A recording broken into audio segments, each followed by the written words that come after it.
Shalom. This is Brother Lloyd from GMS Miami, giving all praises to Yahweh, Ba'ashem Yahushai, double honors to the elder apostles of Great Millstone, and salutations to all the Akim out there pushing the word of Yahweh, Ba'ashem Yahushai, in truth and sincerity. Today, what I'm going to go into what I'm going into for this sit down is the bottomless pit. Okay, and what I will endeavor to do in this lesson is to prove through the scriptures that the bottomless pit that's mentioned in Revelations multiple times is Europe, going precept upon precept, and just proving it that way. Okay, so without further ado, I'm going to start at Revelation 17. I think it's the best place to start at this point. So Revelation 17:1, it says, "And there came one of the seven angels which had the seven vials, and talked with me, saying unto me, Come hither, and I will shew unto thee the judgment of the great whore which sitteth, or that sitteth upon many waters, with whom the kings of the earth have committed fornication, and the inhabitants of the earth have been made drunk with the wine of her fornication. So he carried me away in the spirit into the wilderness, and I saw a woman sit upon a scarlet covered beast, full of names of blasphemy, having 7 heads and 10 horns. This woman here mentioned in Revelation 17:1-5 is America. Okay, but that's not exactly the topic I'm going to get into today. I've done a lesson on it previously called America is Babylon, the wine of the wrath of fornication, on GMS Join Unto Me on my channel. But that's not what this lesson is about today. If you want to, watch that lesson, I may put it in the comment board down below at the end of this video. So continuing, Revelation 17:5, it says, "And the woman was arrayed in purple and scarlet color, and decked with gold and precious stones and pearls, having a golden cup in her hand full of abominations and the filthiness of her fornication. And upon her forehead was a name written, Mystery Babylon the Great, the mother of harlots and the abominations of the earth. And I saw the woman drunken with the blood of the saints and with the blood of the martyrs of Yahushai. And when I saw her, I wondered with great admiration. And the angel said unto me, Wherefore didst thou marvel? I will tell thee the mystery of the woman and the beast, and of the beast that carrieth her, and hath the 7 heads and 10 horns. The beast that thou sawest was and is not, and shall ascend out of the bottomless pit, and go into perdition. And they that dwell on the earth shall wonder, whose names were not written in the book of life from the foundation of the world, when they behold the beast that was and is not and yet is." Okay, so the reason why I brought out these last 2 precepts, Revelation 17:8, is because these 2 precepts will be integral in proving that the bottomless pit is Europe. Okay, this beast is NATO. All right, so if we can prove that through the scriptures that this beast is NATO, then we can also identify by process of elimination that the bottomless pit which this beast originated from is Europe. Okay, this beast in Revelation is described as was and is not and yet is. The reason being is because originally this beast was exercising power as the Roman Empire, but eventually it fell. And during John's time, it is, or yet is. But now this beast is being manifest as NATO, inheriting or re-exercising the same power that the Roman Empire had in its day. All right. So to prove that, we're gonna have to start at Revelations 13:1. And it says in verse 1 of Revelation 13, it says, "And I stood upon the sand of the sea, and I saw a beast rise up out of the sea, having 7 heads and 10 horns, and upon his horns 10 crowns, and upon his heads the names of blasphemy."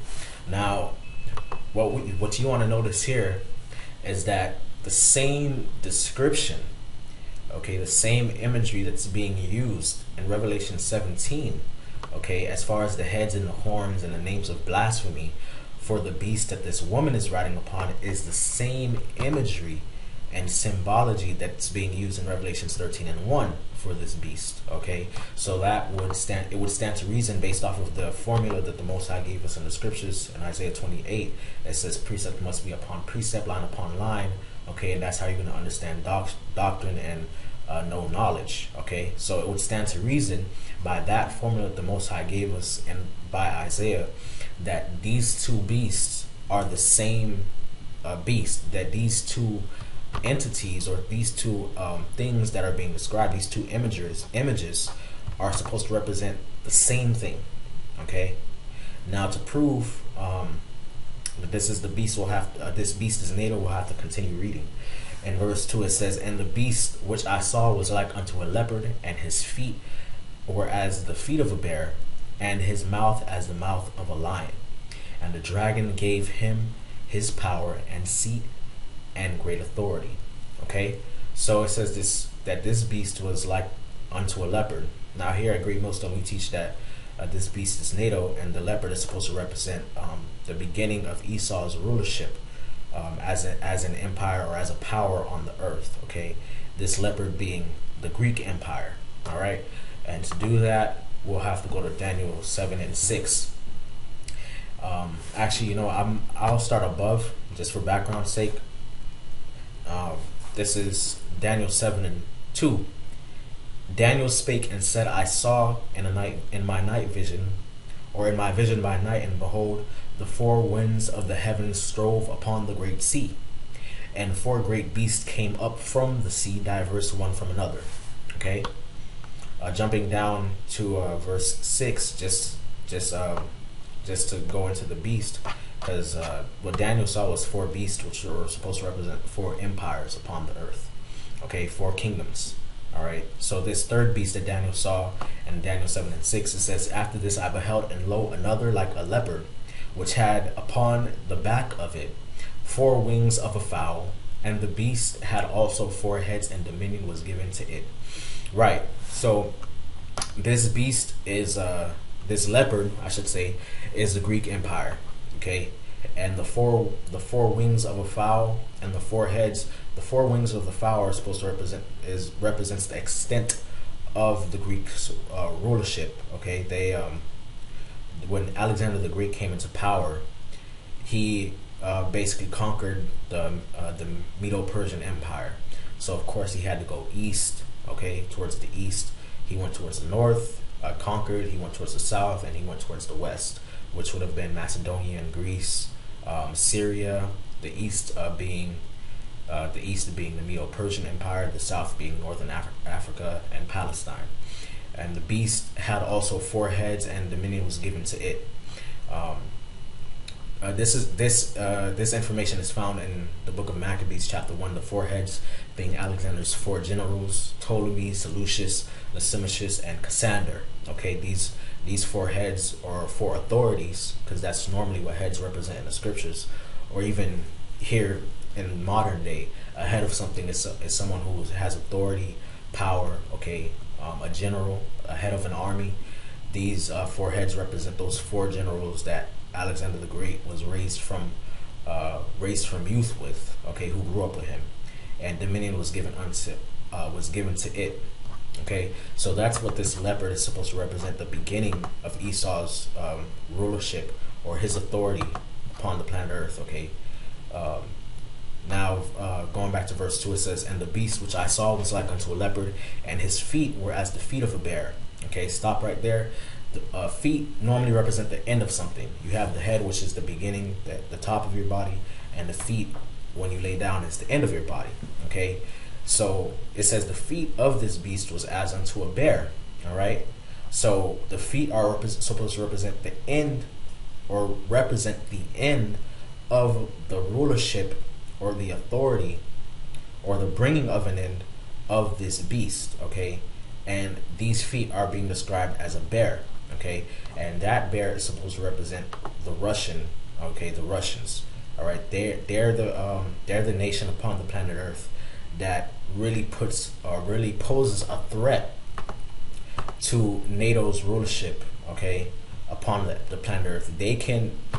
Russia has the military might, the allies. Okay, to put an end to NATO's beast-like rulership upon the planet Earth and their military might. All right. And some people will ask, well, the Bible doesn't say that, the bear is NATO, but what we have to understand, being spiritual men, is that, first of all, the book of Revelation is a book of last day prophecies, okay? And these prophecies are supposed to give us an idea or foretell to us, the believers, things that will come shortly or happen shortly before the return of Yahushua HaMashiach, okay, and his kingdom upon the planet Earth. So we have to ask a question: in these last days, which nation, okay, is represented as a bear? Okay, it has the symbol of a bear, and that nation is Russia by far. Okay, in the media you hear poking the bear, NATO's poking the bear, America's poking the bear. Okay, the bear, the waking bear, don't wake the bear. Okay, that's all through the spirit of the Most High and His Son. Okay, the Most High has a very theatrical way of doing things. All right. So going back to verse 2, and it says, "And his mouth as the mouth of a lion." Okay, and the dragon gave him his power and his seat and great authority. So let's focus on the lion. Okay, which nation in NATO? Which we haven't proven that this beast is NATO yet, but right now I'm speaking to the brothers who know. Okay, which nation in NATO? All right. Is represented as a lion, and of course that's London. Okay, London. I typed this on Google and I found so many statues. Okay, London lion statue of lions. Okay, so many statues of lions represented in London. Okay, and that goes back, of course, to when our people ruled in Europe. Okay, ruled in the United Kingdom, ruled in London. The symbol of our people, the Israelites, the Judites, is a lion. All right, then look at all these statues, man. Beautiful statues of a lion. Okay, and this lion is supposed to represent London. Okay, that's their international symbol. That's the symbol of their royal house and their royal court. Okay, now moving on, it says, "And the dragon gave him his power and seat and great authority." Okay, so how the way we're gonna prove Salakia, the way we're gonna prove that this beast is NATO, and thereby identify the bottomless pit as Europe, because of course NATO is a coalition made up of European nations. The way we're going to do this is by identifying who this dragon is, because in Revelations 13:2 it says the dragon gave this beast who John saw come out of the sea, having 10 heads, 7 heads and 10 horns. Okay, it's and names of blasphemy. This dragon gave its power and its seat and great authority to this beast. So this beast has inherited and is exercising the same power and authority and might as the Roman Empire did in its day. Okay, so if we, or this dragon did, okay, and this dragon is the Roman Empire. So what we're gonna have to do is identify this dragon as the Roman Empire. And just for visuals here, for more detail on the imagery of this beast that John is seeing in Revelations, here you have it, the woman, which is America, and the 7 heads of this beast being Greece, the Greeks, the British, Germania Major, the Spanish, the French, the Romans, and Germania Minor, and the 10 horns being Belgium, Denmark, France, Italy, Luxembourg, the Netherlands, Greece, Spain and Portugal, Ireland, if I'm correct, if I'm reading that right, and West Germany. Okay, so what we're gonna have to do is identify this dragon who gave this beast its power, a seat, and great authority as the Roman Empire. Okay, and what we're gonna do in order to do that, first thing we're gonna have to do is go to Revelations 12. Okay, one of the main prophecies in Revelations that describes the dragon, okay, and its power and what it's done. Okay, so Revelations 12:1, it says, and there appeared a great wonder in heaven, a woman clothed with the sun and the moon under her feet, and upon her head a crown of 12 stars. Okay, now this woman is talking about the nation of Israel. Okay, Jeremiah 6:2, it says, "I have likened the daughter of Zion to a comely and delicate woman." Okay, and it says that this woman is described as having being clothed with the sun and the moon under her feet, and her head a crown of 12 stars. Okay, these 12 stars are supposed to represent the 12 tribes of Israel, and the sun and the moon are supposed to represent Isaac, and if I'm correct, one of his wives, if I'm correct, Rachel. And to prove that, I'll go and start at Genesis 37 and 5. It says, Joseph dreamed a dream, and he told it his brethren, and they hated him yet the more. Okay, and it says in verse 6, and it says, and he said unto them, hear I pray you this dream which I have dreamed. For behold, we were binding staves in the field, and lo, my sheaf arose and also stood upright, and behold, your staves stood round about, and made obeisance to my staff. And his brethren said unto him, shalt thou indeed reign over us, or shalt thou indeed have dominion over us? And they hated him yet the more for his dreams and for his words. And he dreamed yet another dream, and told it his brethren, and said, behold, I have dreamed a dream more. And behold, the sun and the moon and the 11 stars made obeisance to me. And he told it to his father and to his brethren, and his father rebuked him and said, what is this dream that thou hast dreamed? Shall I and thy mother and thy brethren indeed come to bow down ourselves to thee, to the earth? And his brethren envied him, but his father observed the same. Okay, so here in Genesis 37, Joseph has a dream, and in this dream, the sun and the moon and the 11 stars represent Joseph's father and his mother, and the other 11 patriarchs of the nation of Israel. And that's how we come to understand in Revelations 12 and 1 that this woman that's being described as the nation of Israel. Okay, Salaki, if I'm correct, I may have made a mistake. The sun and the moon, if I'm correct, represents wisdom. If I'm correct, if my memory serves me right, I might have got that mistaken with Genesis 37 and verse 9. Okay, so excuse me if I made a mistake there. So Revelations 12 and 2, it says, and she being with child cried and travailed in birth and pain to be delivered. Okay, and it says, and there appeared another wonder in heaven, and behold, a great red dragon, having 7 heads and 10 horns, and seven crowns upon his head. This is the same dragon that's being described in Revelation 13 as giving its power, or having its power inherited by this new beast. Okay, all right, and his tail drew the third part of the stars of heaven, and did cast them to the earth. And the dragon stood before the woman, which was to be delivered for to devour her child as soon as it was born. Okay, so this history, this imagery here goes into the history of Yahushai's birth. Okay, Yahushai's birth in Judea and in Israel. But to prove first, before we even get into that, to prove that this red dragon, okay, is the Roman Empire, we'll go back to Daniel 7. Okay, and we'll start at verse 7. All right, because the same imagery that's being used for this dragon is the same imagery that's being used in Daniel 7 for a specific empire. All right, Daniel 7 and 7, it says, after this I saw in the night visions, and behold, a fourth beast, dreadful and terrible and strong exceedingly, and it had great iron teeth, and it devoured and brake in pieces, and stamped the residue with the feet of it, and it was diverse from all the beasts that were before it, and it had 10 horns.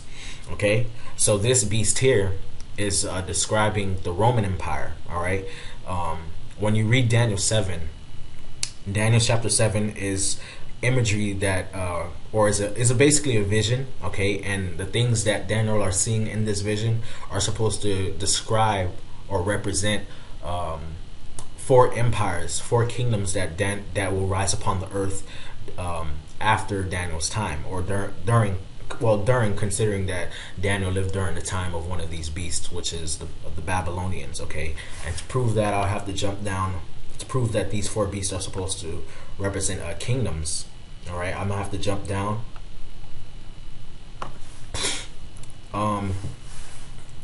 And I'll start at verse 15.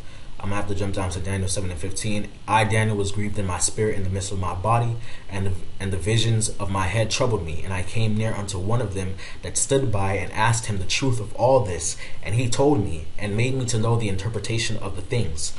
These great beasts which are four kings which shall rise out of the earth. But the saints of the Most High shall take the kingdom and possess the kingdom forever, even forever and ever. All right. So Daniel 7 and 17, it says that these great beasts which are four kings. Now, when you actually go into the blue letter, I wish I could pull it up right now, but I'm having internet issues.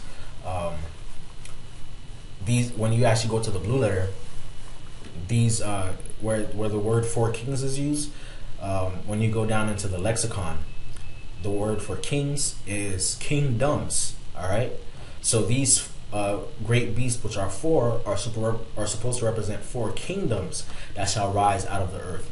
And when you read Daniel 7, you see that these beasts come successively one after another. So of course, by process of elimination, the Babylonians came into power. They took down and absorbed the Assyrians empire. Okay, then after the Babylonians, all right, came the Medo-Persians. All right, and the Medo-Persian empire came and took down the Babylonians and absorbed the Babylonians empire. They took down the Babylonians, the Egyptians, and the Lydians. That's the second beast, the bear, which had the three ribs in its mouth. Those three ribs represent the Babylonians, the Lydians, and the Egyptians. Then after the bear was this great leopard, which is the Greek Empire. Alexander the Great, his four generals, they defeated Darius III, king of the Medo-Persian Empire, thrice in battle, okay, and defeated the Medo-Persians and conquered what we know today as Northern Africa, the Middle East, Mesopotamia, all the way into the Indus Valley, Greece, Macedonia, Thrace, Turkey, and Syria. Okay, and the fourth beast that took down the Greek Empire was the Romans. Okay, the Romans came into power, took down the Greeks, and absorbed the Greek Empire into their empire, and that's why the Roman Empire sometimes is referred to as the Greco-Roman Empire. Okay, so going back to Revelations 12. It says in Revelations 12 and 4, it says, and the tail drew the third part of the stars of heaven, okay, and did cast them to the earth, and the dragon stood before the woman, which was ready to be delivered to devour her child as soon as it was born. Okay, the third part of the stars are supposed to represent a Salakia. This third part of the stars represents Judah, Benjamin, and Levi. Okay, 3 of the stars of the 12.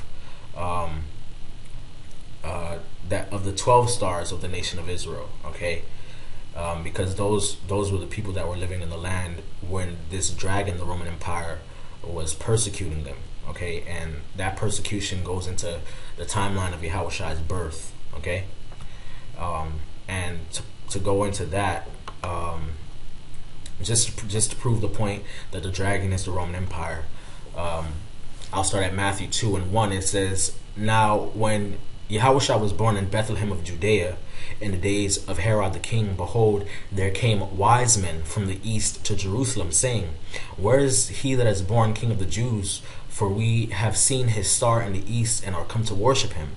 When Herod the king had heard these things, he was troubled, and all Jerusalem with him.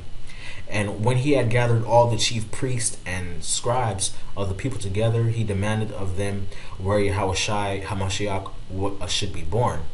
And they said unto him, in Bethlehem of Judea, for thus it is written by the prophet, and thou, Bethlehem, in the land of Judah, art not the least among the princes of Judah, for out of thee shall come a governor that shall reign, or that shall rule my people Israel.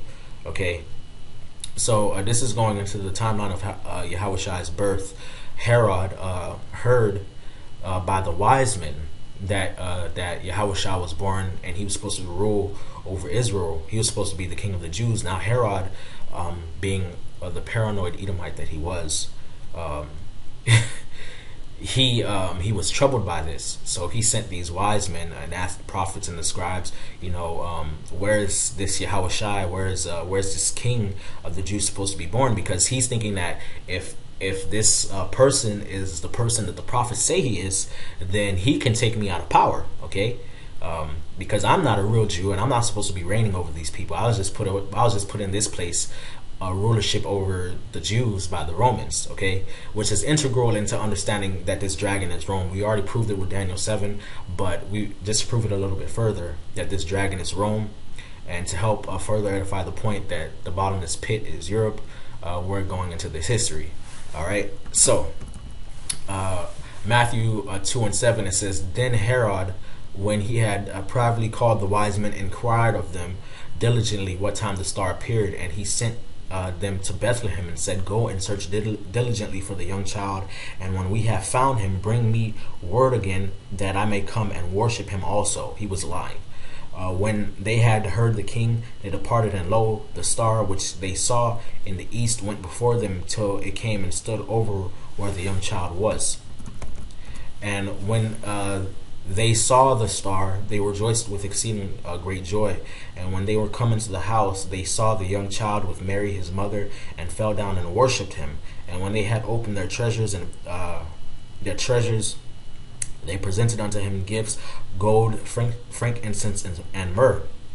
And being warned of God in a dream that they should not return unto Herod, they departed into their own country another way. Okay, and the reason why they departed, and the reason why the Most High warned them, is because Herod was trying to seek to kill Yahushai. Okay,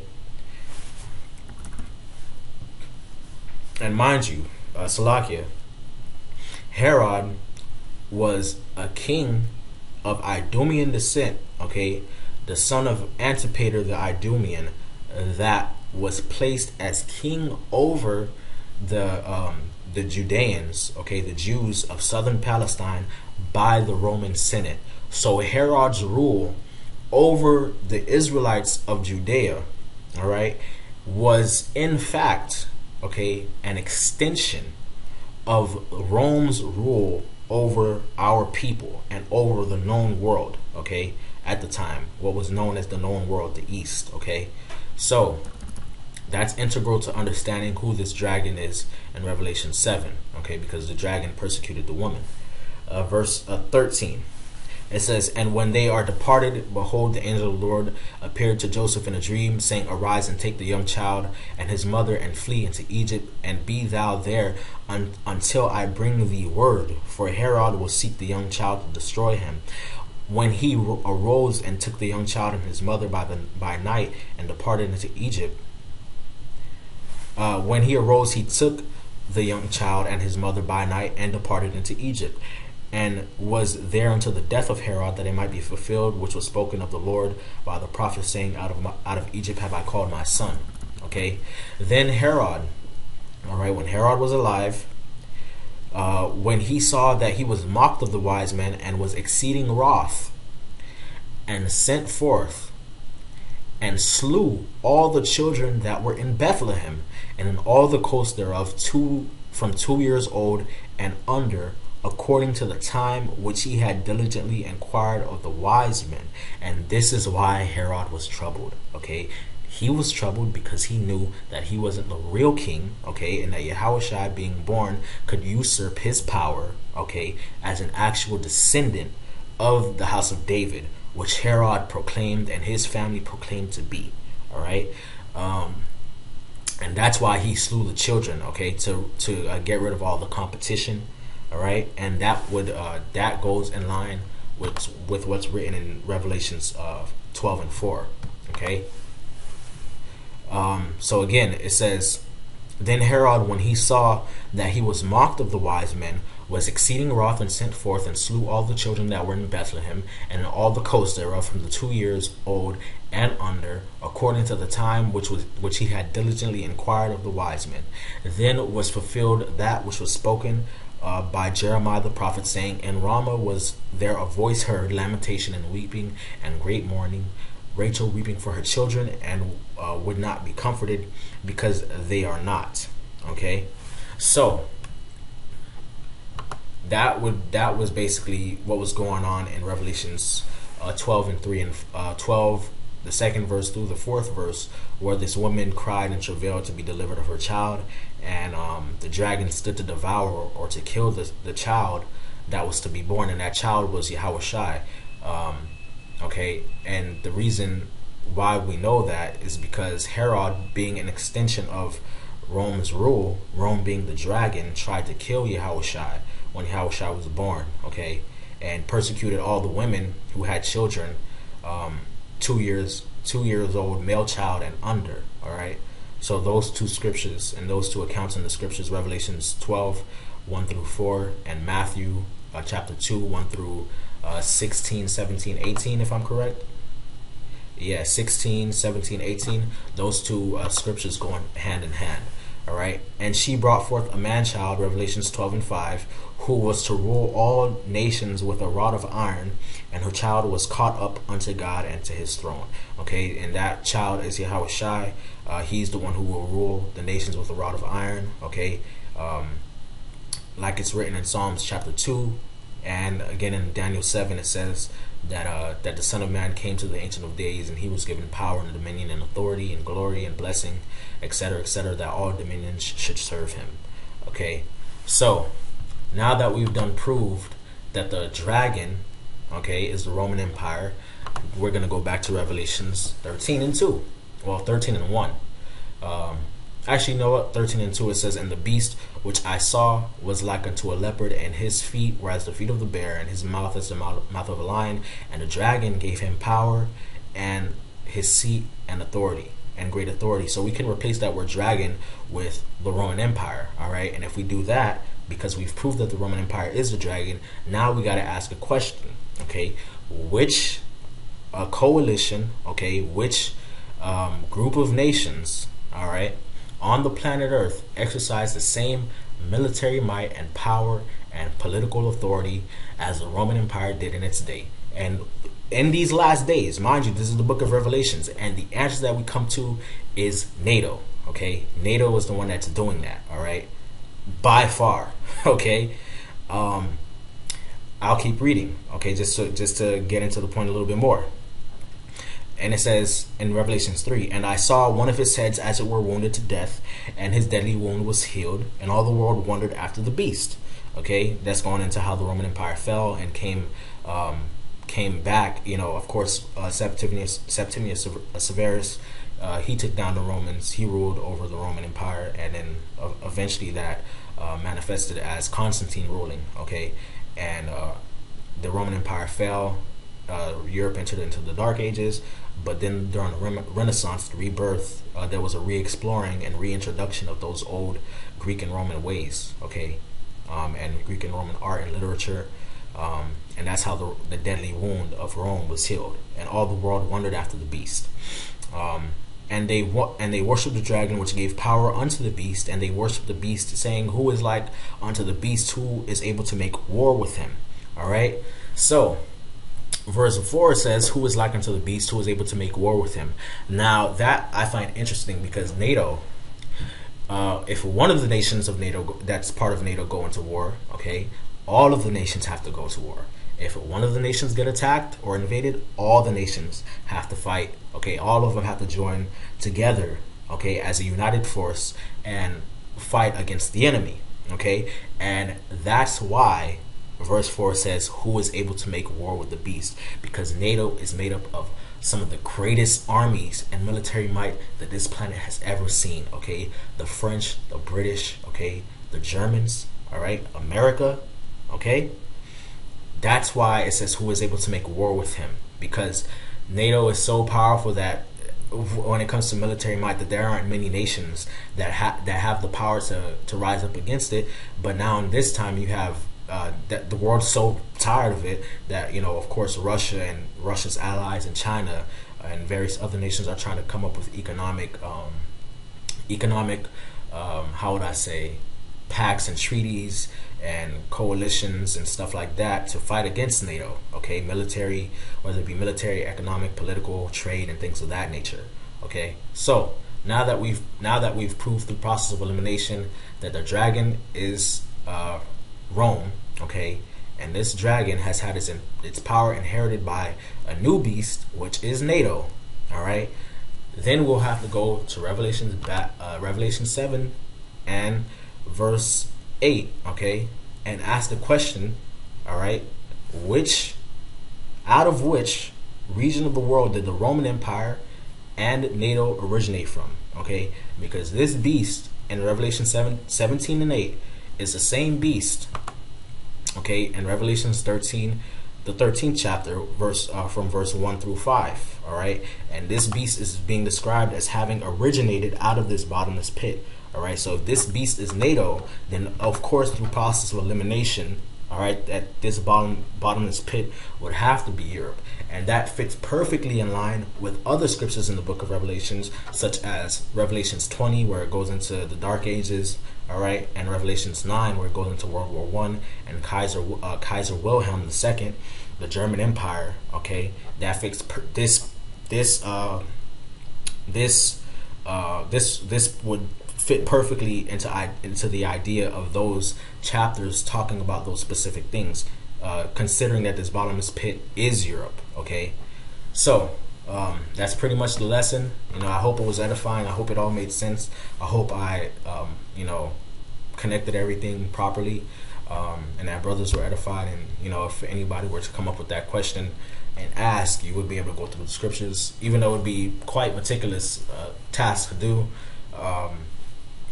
and prove that the bottomless pit is Europe, okay? So without further ado, I want to give all praises to Yahweh B'Shem Yahushai, double honors to the elder apostles of Great Millstone, and salutations to all the Akim out there pushing the word of Yahweh B'Shem Yahushai in truth and sincerity. I hope this video was edifying to the brothers. Shalom.